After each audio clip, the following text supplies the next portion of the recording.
mga sir at ma'am. Welcome sa panibagong tutorial video dito sa Sir J YouTube channel. Pasensya na po kung natagalan ulit gumawa ng video, at nagpapasalamat ako dahil unexpected na maraming views ang Microsoft Excel parts video na inupload ko. For today's tutorial video, ipapakita at ituturo ko sa inyo kung paano palabasin ang shortcut key ng mga option and function sa Microsoft Excel. Pero bago tayo magsimula, huwag po sana nating kalimutan na like, share, at mag-subscribe sa YouTube channel na ito. Maraming salamat. And tara, simulan na natin. Una syempre, open na natin ang MS Excel application.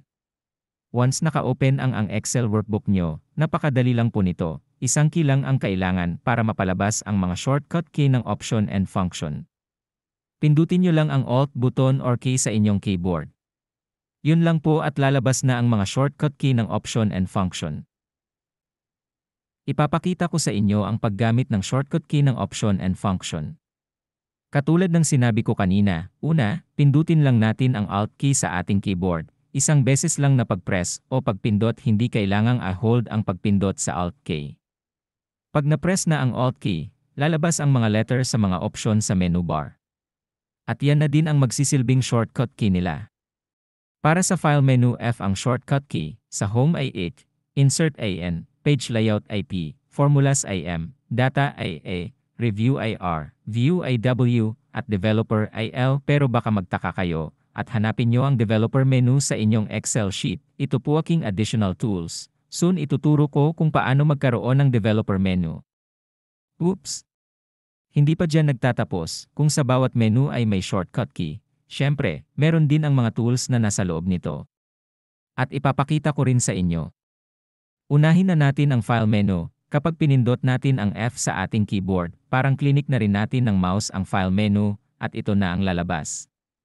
Kung mapapansin nyo, nakashow na rin ang shortcut key ng bawat option sa File menu. Tara, isa-isahin natin. Umpisahan natin sa pinakaunang option, ito ay ang Info. Ang shortcut key niya ay I, sa New IN, Open IO, Save IS, Save as IA, Print IP, Share IH, Export IE, Close IC, Account ID, at ang option naman ay T. Tara, balik tayo sa worksheet. Isunod natin ang mga menu sa toolbar. Unahin na natin ang Home menu. Kapag pinindot natin ang letter A, lalabas ang mga tools ng Home menu at ang mga shortcut key nito. Hindi ko na po iisa-isahin ang mga shortcut key, pero maaari nyong pause ang video at subukan sa inyong mga computer. Isunod natin ang Insert menu, at ito naman ang mga tools at shortcut key sa loob ng Insert menu. Pangatlo, ang Page Layout menu. Pang-apat, ang Formulas menu. Muli, hindi ko na po iisa-isahin, pwede nyong pause ang video at subukan sa inyong mga computer. Pang-lima, ang Data menu, at ito naman ang mga tools with shortcut key na rin. Pang-anim, Review menu. Pang-pito, View menu, at mga tools na may shortcut key na rin.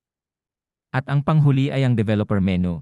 Katulad ng nabanggit ko kanina, baka hindi pa ito nakashow sa inyong mga Excel sheet, pero ipapakita ko na rin kung ano ang laman nito at mga shortcut key ng bawat tools ng Developer menu. Para naman mawala ang mga nakashow na shortcut key, pindutin nyo lang ulit ang Alt key. Ganun din pag gusto nyong i-show ang shortcut key. Katulad ng nabanggit ko bago tayo mag-umpisa, hindi kailangang i-hold ang Alt key. Doon na po nagtatapos ang video na ito. Naway may natutunan kayo at makatulong ito sa pang-araw-araw nyong pag-aaral, trabaho, o gawain.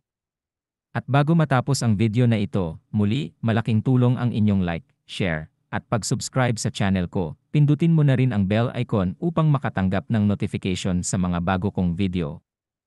Ang inyong lingkod, Sir J, ang inyong Pinoy Tech.